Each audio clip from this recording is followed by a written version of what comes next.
Give us a quick introduction of the vehicle. What are we looking at here? All right, so I got 82 Mustang notchback. It originally came from the factory. It was a 4-cylinder automatic, so a lot of things have changed since then. I got this is my first car. I got this when I was 16 years old. Not entirely like this, but you know, it was very straight for a Fox. I mean, this was what, 14, 13 years ago at this point. Just had a 302, nothing special in it. The distributor on it blew up on me when I was still fairly new to the car, so I got a 306 crate motor for it and rode that for a while. Fine, perfect, until Craigslist ad popped up.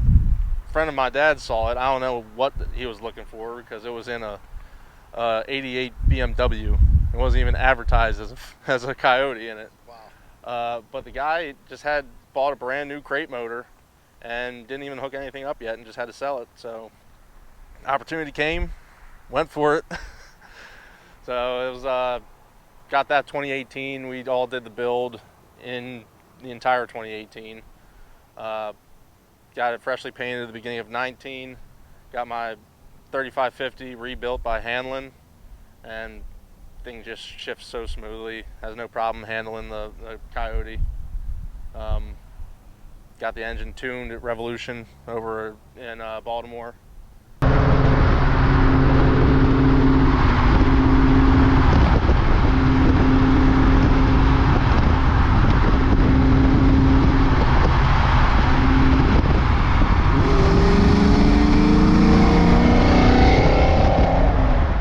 Adam over there, he knows what he's doing when it comes to Coyote motors. Well, yeah, got the car ceramic coated and paint correction. That was reflected images over in Forest Hill, Maryland. I've been there a couple times for them, and they do great work over there. It's sorcery what they can do with ceramic coating. But yeah, I mean, I've just had it like this for pretty much 6 years at this point. Finished, good to go. Going to car shows here and there, having some fun with it. 2019 got painted. 6 years ago. Yep. This same paint. That's crazy. Stuart over in paint? this guy's Stuart Mitchell over at 5th Generation Customs. He's in Hanover, Pennsylvania. My late uncle told me about him because my uncle was big into MGs, and that's kind of how he started. I mean, he went to college for automotive restoration, and he does a lot. He does paint body work. He does woodwork too. But yeah, that's how I got his number through my uncle, and he just did great work with it. And then I thought it looked great before, but I mean, when they do the paint correction and ceramic coating, they just pull everything out of the paint that was in there, and it makes it look even cleaner. Nice. But yeah, 2019. Nice. From start to finish, tear down to finish, was probably around 11 months. This my dad's best friend, it stayed up at his garage, so that was the most convenient thing. So even when we weren't there, he was always in his garage just tinkering, just to stay busy. So pretty much this is just a stock crate motor. I got it with 0 miles. The thing was as clean as a whistle. Took it to Revolution, and he tuned it like crazy. Gen 1 motor makes 420 to the wheels, so he got every little bit that he could out of this car. I know she moves. It does. If I actually hook up, then it might actually get a little faster. But I'll spin like crazy in this, and I don't care. It keeps me from getting too dangerous. Yeah. Have you tracked it? I have not. That's actually the reason I painted it.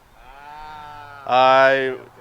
I was thinking about it when I was first starting the process, so I changed the gears to 410 gears because I figured that'd be best for the track.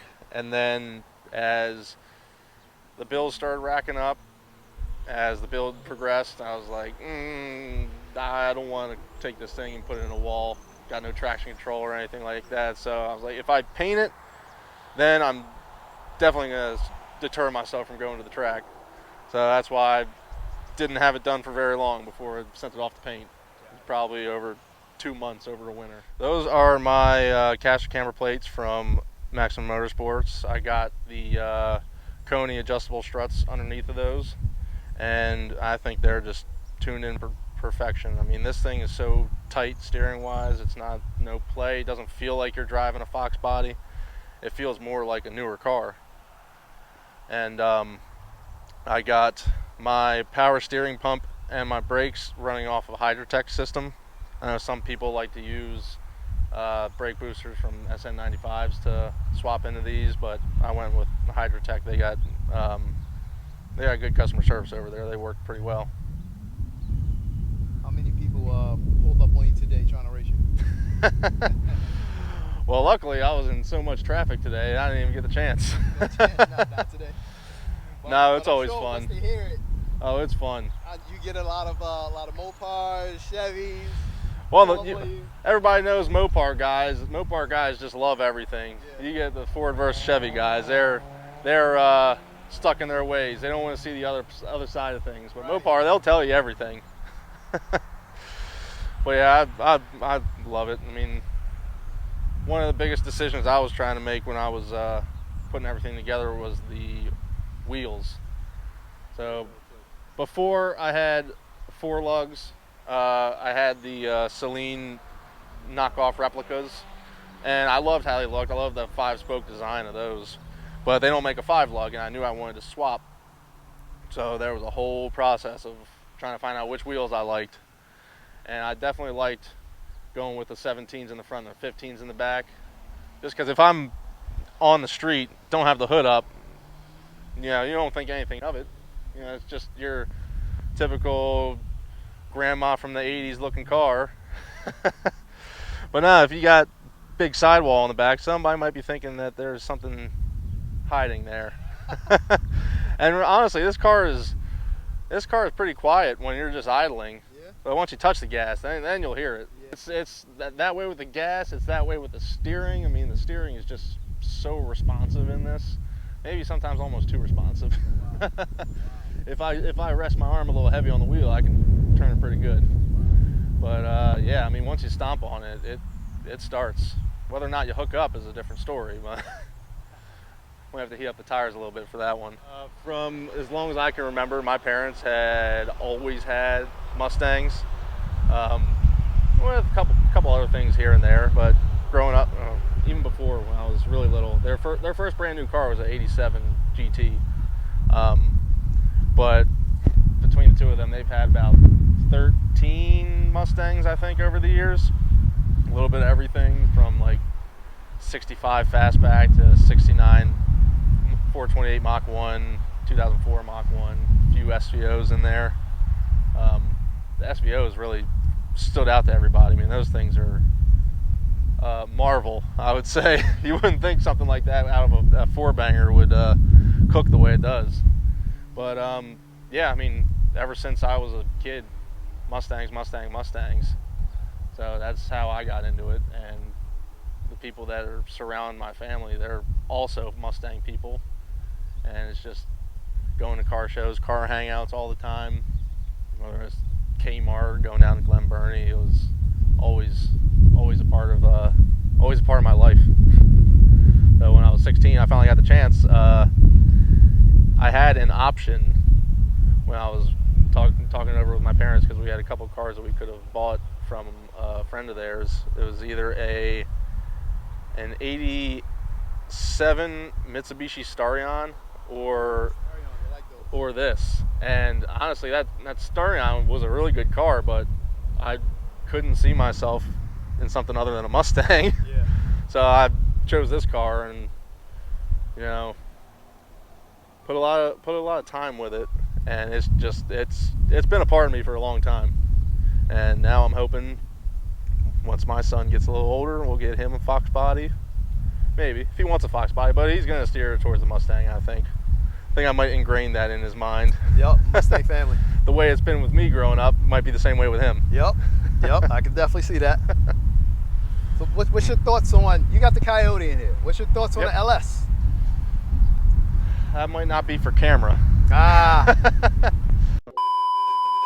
I mean, anybody wants to do anything they want to do, but they just, LS people, you can go fast with a Coyote.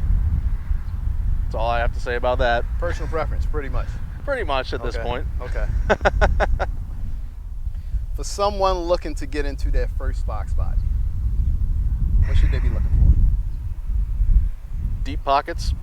Deep pockets. The Foxbody game, especially since especially now. Since they started really coming across on like Barrett Jackson and Meekum, everybody knows what they got.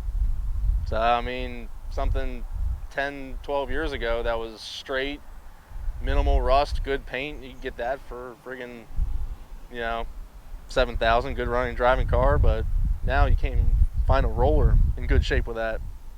But yeah, I mean, the good news is now these, I don't think I could say they're a cult following anymore because they're getting more and more popular. But the good news is, well, I shouldn't say the good news altogether, because if you're a four-eyed, you're kind of screwed. But 8793s, they make aftermarket parts for basically everything. So parts are plentiful. Like if you find something that's, you know, a parts car somewhere that has plenty of good parts, or just reproduction parts, they're starting to make more and more, so it's not impossible to find these things. But if you're a four-eyed, well, first off, four-eyeds start tough to find to begin with, but the parts are sometimes even tougher. But I mean, yeah, you just gotta wait, I would say. I mean, you don't want to get the first thing that comes across, because you don't want somebody else's problem to be yours. Make sure you look at all the typical rust spots. I mean, you'll get the bottom of the doors, you'll get the torque boxes, the strut towers. You just gotta ask around, ask on plenty of Facebook groups now, online forums. Make sure people got you covered, and you ask anybody, what do I need to be looking for, and there's going to be people that are going to help you. And you just got to sift through the typical online people that'll just be like, oh, don't do it, don't do it. Mm-hmm. But yeah, I mean, they're out there. You just got to find them and sometimes be willing to travel. And you don't always get lucky by having a family member's friend that owned this that you had an in to begin with. But yeah, wouldn't jump at the first thing you see if it's not entirely what you're looking for. But you just gotta be prepared. It's not going to be as cheap as it used to be. As far as the interior, could you give a little bit of details about it, man? Because this cannot be factory interior. No. So by the time I got the car, I mean, it's a factory tan interior, but what tan I could not tell you, because when I got it, it had about 4 different kinds of tan in there. So this was probably in, I want to say late 2016. I got these seats from a friend of ours, actually. I had the original high back clamshell seats that came with the car, and one of the seat backs broke, so I was going to get that repaired. And in the meantime, a friend of ours gave us, you know, a pair of Recaros out of a 79 Pace car. Oh, nice. And I was just going to put them in temporarily just as we were getting the other seats fixed. And then I sat in it, and it was one of the most comfortable things I could have possibly sat in. Sweet. So I was like, oh, no, I want to keep these. So let's get them recovered. And it was actually a decision that was made because I put this in motion before I went back to one of my years of college, and then I got a call from my father. He's like, hey, I got them at the shop now. Do you want to have these netted halos on the car? And personally, I mean, they look awesome on the car, but in a notch, I just think that it was taking up too much of the car. I mean, it flows perfectly in a hatchback. So like on the 79 Pace cars, I have no problem whatsoever with them. But for this car, I just thought it looked really clean without them. So we decided to keep them off, and that was a great decision, I think, for this car. So then I got the rear seats done to match. I mean, the guy I took them to, he changed the direction of the seams on these just because of how there used to be these vertical seams on it, but the way it flows with these inserts on these seats, I think it just was perfect for it. And then when it came time to swap the engine, we gutted the whole interior, and pretty much everything I had was good to go. I mean, there's only a couple things. Like I got a new reproduction dash pad for it, and basically everything that's not upholstery in this has been rattle can spray paint over the course of one winter. So it was I just couldn't tell. me in my basement, doors and windows closed, and I am just hot boxing in there with spray paint. So I think it came out really well. I got a brand new headliner for it, and for my year, of course, because four-eyed foxes and having to get aftermarket parts for it, they only had one color, and it was black. So having to cover the black with this light color took a lot of paint, a lot of time, but I love how it turned out. I mean, it turned out pretty well in this part. I got these factory bezels in there, and I was working with my uncle at the time. He had his little Dremels that I was borrowing before I got one of my own. But I wanted to use like the factory bezel and gauge cluster, but I wanted to just make it a little bit of a custom touch to it and make sure I could fit all the gauges I wanted to fit in it, because I didn't want to just go with the pod down here, the pod on the A pillar. And I wanted everything to look factory, but with a little custom touch to it. So I just put a little metal plate back there and widened out some of the holes, made the gauges fit pretty well. I got autometer gauges. These are the Phantom white faces. I think they work perfectly. I had those 2 Ford Racing ones, which I wish they still made those in a white face gauge, but it actually went perfectly. So I got those brand new gauges, and I got the little shifter light in the center, the pen light. I don't blow myself up by accident. But yeah, I love it. It's I got a GPS speedometer in there, and works a lot better because it's I found out, which I wouldn't have thought beforehand, but getting the speedometer cable and the gear that leads into the transmission, they didn't make it for my setup. So I would be accurate to about 30 miles an hour, and then I would have no clue how fast I'm really going. Oh, wow. So GPS works perfect, so I didn't have to worry about the gearing.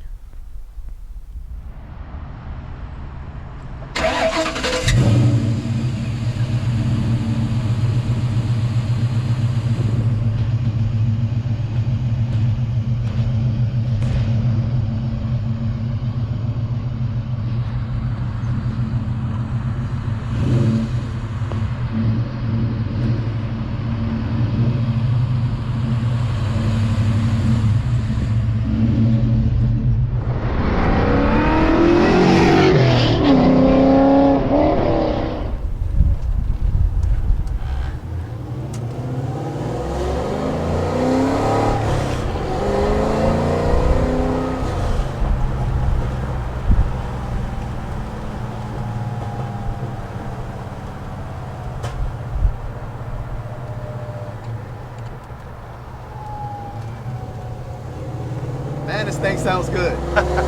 Thank you. I got flow masters out the back. So I got a long tube BBK headers through a 3-inch X pipe, and then 2.5-inch flow masters all the way out the back. Sweet.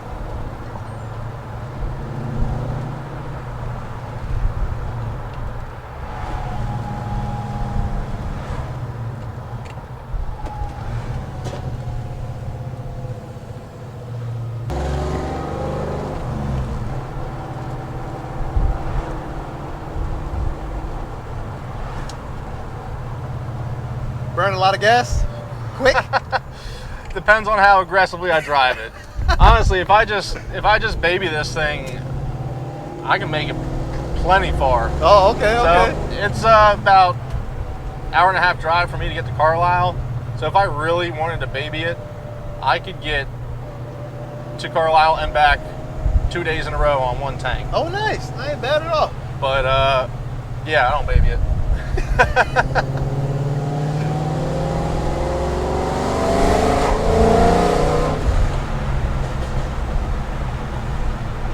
Wow.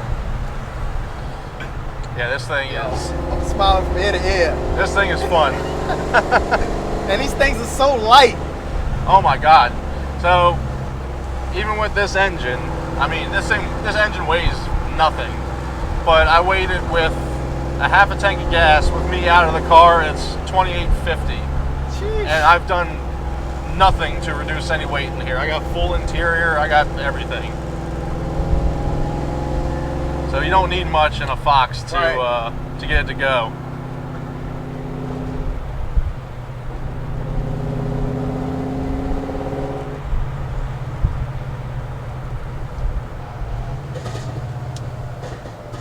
Man, the downshifts even sound good. Alright, here we go.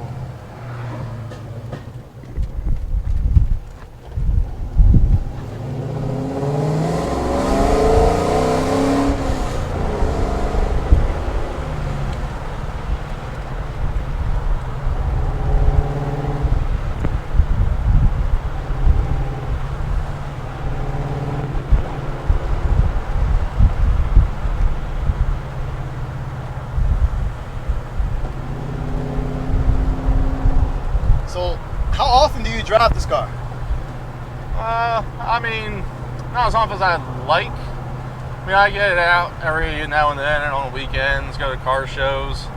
But I mean, since the build's been completed, it's got probably close to 13,000 on it.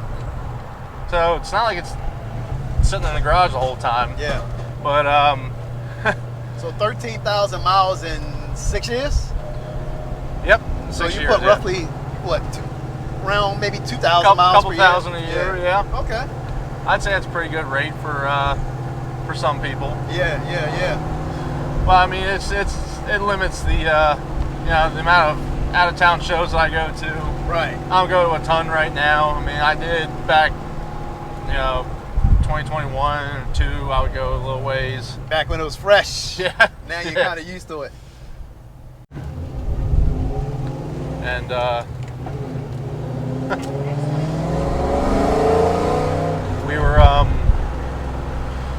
we were just north of the North Carolina line, and my dad always leads just in case this stuff happens. But he didn't have a GPS on him. I said I needed gas, so I took the lead ahead of him, and then tractor trailer ahead of us. It's no lights on the road. Tractor trailer ahead of us killed a deer in the middle of the road. I had nowhere to go. Oh, man. Bounced over it. Did it damage anything? On me? Like No. completely? No? No. So I painted the highway, and then my dad caught it on his windshield under his car.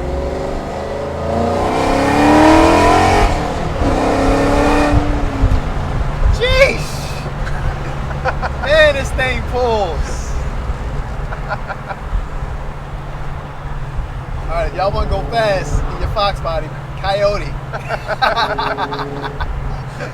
Coyote. It's a must.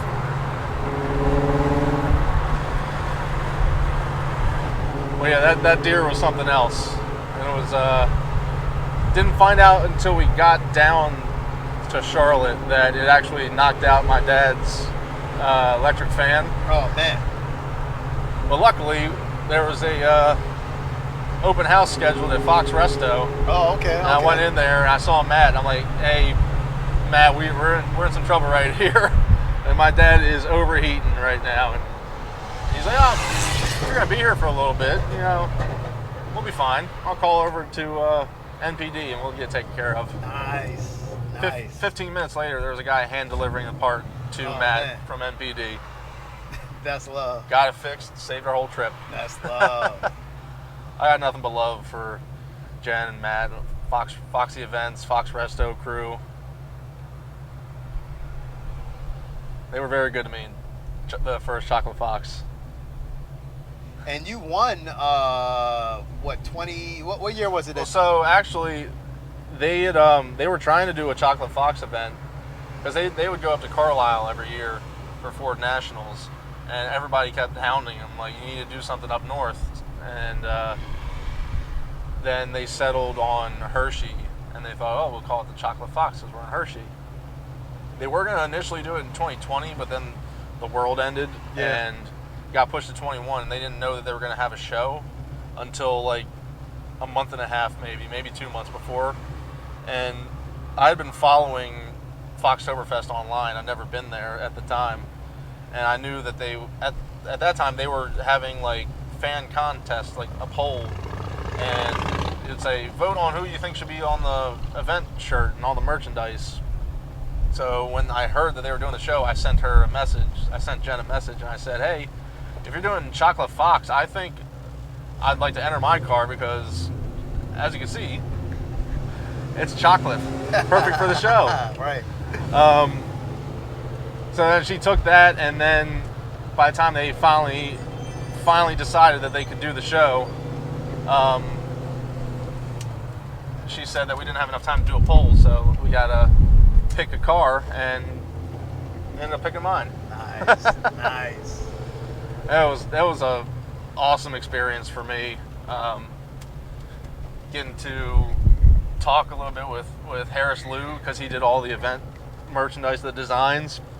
And I don't know I'm assuming a lot of people know about Harris Liu in the community because he is Mr. Fox, Mr. Retro Meat.